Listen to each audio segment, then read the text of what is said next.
Hey, it's Dean DeMarzo here on LongestSoloEver, and this is my second monthly Q&A video.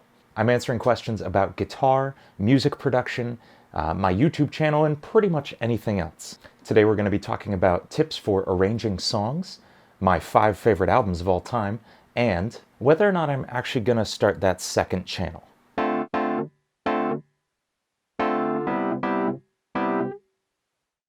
Killbot Factory asks, what are your 5 favorite albums of all time? I don't think I can do just 5. Like I said, my music tastes are really kind of all over the place. So I'm going to do 10 albums that have had a really huge impact on me over the course of my music career. They are in no particular order. Good Apollo, I'm Burning Star 4 by Coheed and Cambria. Periphery 2 by Periphery. Dookie by Green Day. Continuum by John Mayer. Altered State by Tesseract.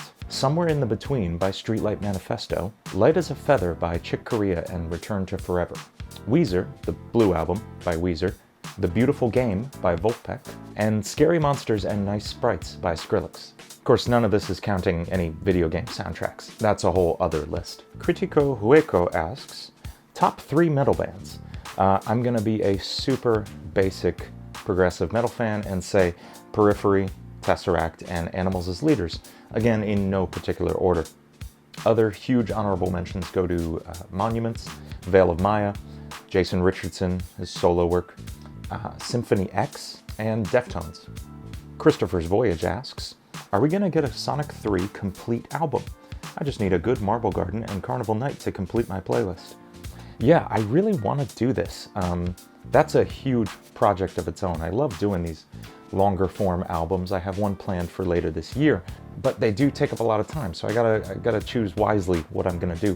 I've also thought of doing something simpler, which is a single video, like a one take, sort of like I did with Mega Man X, where I just play through the entire Sonic 3 soundtrack front to back.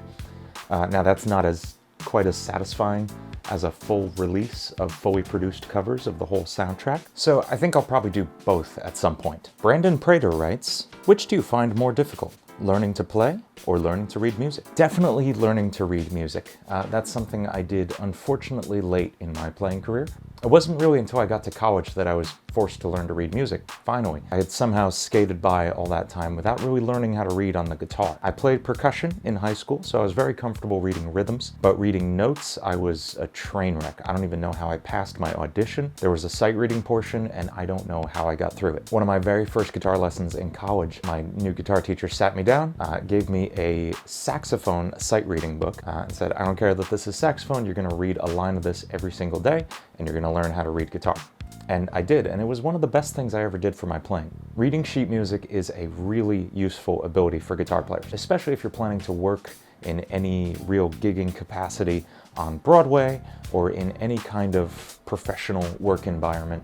You really do want to be able to read so you can communicate with other musicians. You know, piano players don't read tabs. You need to be able to communicate across these borders, and written sheet music is the common language of the musician. That said, it does not come naturally to a guitar player.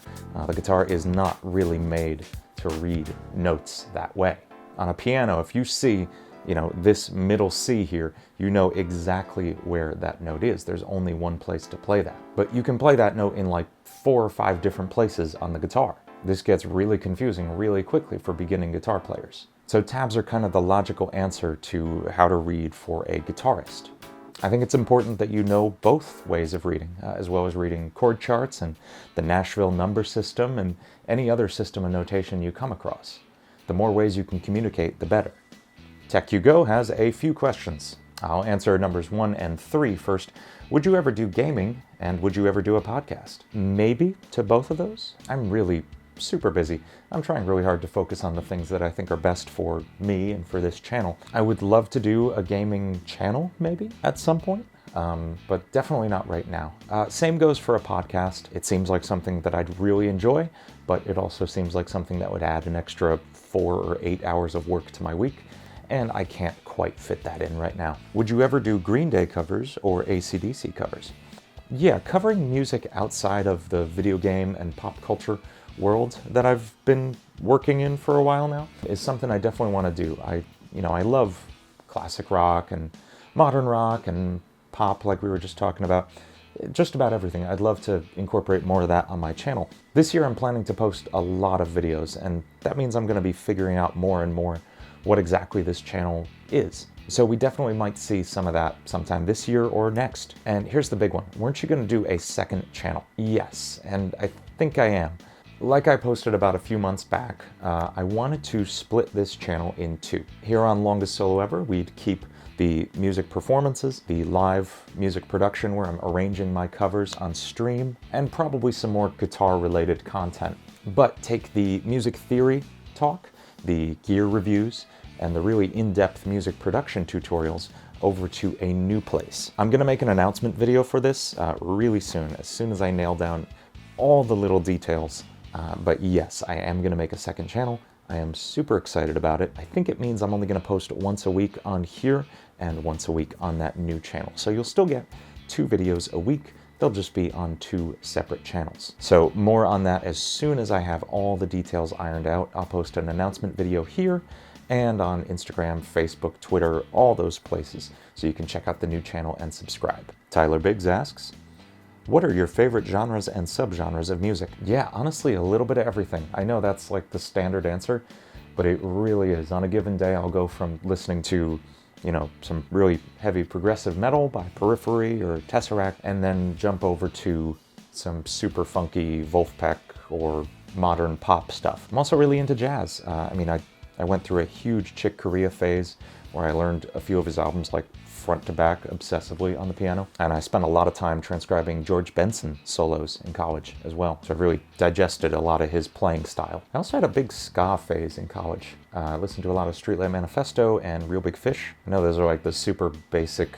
ska bands, but I got really into Streetlight. I've seen them twice, absolutely love them. Hello Valteri writes, considering how your covers gravitate mostly to metal, how well versed are you in other surprising music genres? Like I said, I have a huge jazz background. I had to study jazz of all different genres in college. I took a semester-long jazz arranging class where we were writing music for a big band. And because jazz is kind of this all-encompassing super genre where you've got Latin jazz and bebop and hard bop and funk, all these different worlds within it, I kind of got a better understanding of music as a whole with that education. Also studied a ton of classical music in college. I had to thoroughly analyze, Beethoven and Debussy pieces. I was writing 10-page papers like every week. That was a pretty intense semester. But again, it gave me a better understanding of music as a whole. Stuff that applies even when you're doing metal covers of video game music. Sunfire SG writes, are there any other classic game soundtracks you'd like to give the old smooth jazz treatment? Yeah, I'd love to do another album like Green Hill Funk. I'd love to do another album in that same series covering more Sonic tunes because I just love Sonic songs. But yeah, I've definitely considered taking that formula to other game soundtracks. I mean, another obvious choice is Mario, but I'd also love to do Undertale or Pokemon. I have a plan for my next album. It's going to be more metal-focused, more traditional to what my channel usually is. But after that, yeah, I want to do another vintage, funky style one. Gabriel Argamon writes, any tips for arranging tracks? I feel like I'll have a pretty good guitar or bass line, but then I'll really struggle to develop it into an entire song. Yeah, so my biggest tip for this one, if you have your guitar or bass line, say that's your verse, or even just your intro, write a few more sections. I know that sounds like a draw the rest of the owl kind of thing. Just get it out onto paper or out into Pro Tools or Ableton or whatever you're writing in. Don't worry about editing yourself or making sure it's perfect. Just get it out onto the page. Once you have a couple sections, arrange them into some kind of verse, chorus, bridge, chorus kind of structure. Your standard A, B, C, B. This alone is going to feel like a huge achievement. Writing and arranging a song can feel like this big, daunting task, but getting that out of the way makes the rest of the process a whole lot easier. Skyrim Marshall asks, how long did it take for you to master each instrument you play? I wouldn't say I've mastered any of the instruments I play. I'd say there's a long way to go on all of those, but thank you. When did I get comfortable working on these instruments? I'd say it was about 4 or 5 years in. Now that was 4 or 5 years of intense practice, 4 or 6 hours a day. But I will say, once you learn one instrument, the rest come much more easily. Because what you're really learning when you're learning that first instrument is not just guitar, it's music in general. And once you get that out of the way, learning the instrument is a lot simpler. If you understand how chords work and how rhythms work on the guitar, picking up the piano makes a lot more sense when you get there. And the bass is really simple. You pretty much change what your right hand's doing. You learn the fundamentals of what it is a bass player should play, but most of the left-hand technique is already there, most of the understanding of the instrument. Drums are probably the most foreign to the rest of the instruments, but I actually find there's a lot of overlap between what a drummer does and what the right hand on a guitar does. They're both very rhythmic instruments. And finally, Mir asks, what's it like being a musician? How do you make a living? Is it difficult? What musical activities do you do other than this channel? How do you divide your time between these things? I'll answer the last question first. Very poorly. I have terrible time management skills. I'm working on that.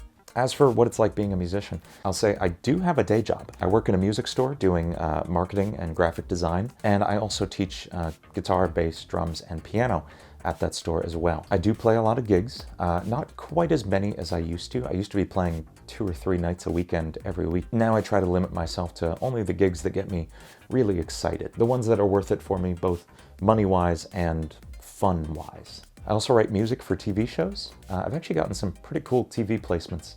MTV's Catfish, Project Runway, some stuff on E! And BET. So yeah, I've done a little bit of everything. And usually when I've disappeared from YouTube for, months on end, it's because one of those things was really ramping up and taking up a lot more of my time than usual. Finding that balance is really difficult, and it's something I'm still working on. But it's really fun, and I could never not be a musician. And that's all for this Q&A. Thank you guys so much for watching. Thanks for submitting your questions. If you have questions for my next Q&A, leave them in the comments down below, or you can send them to me on Instagram or Twitter at LongestSoloEver, and I will answer them either in the comments there or hopefully in this next Q&A. I'm doing these on a monthly basis, so look out for the next one either at the end of February or the start of March. As always, subscribe and turn on notifications for more videos like this posted every week here on LongestSoloEver. And keep an eye out for that new channel. I'll be posting about that soon. All right, thanks for watching. Have a good one.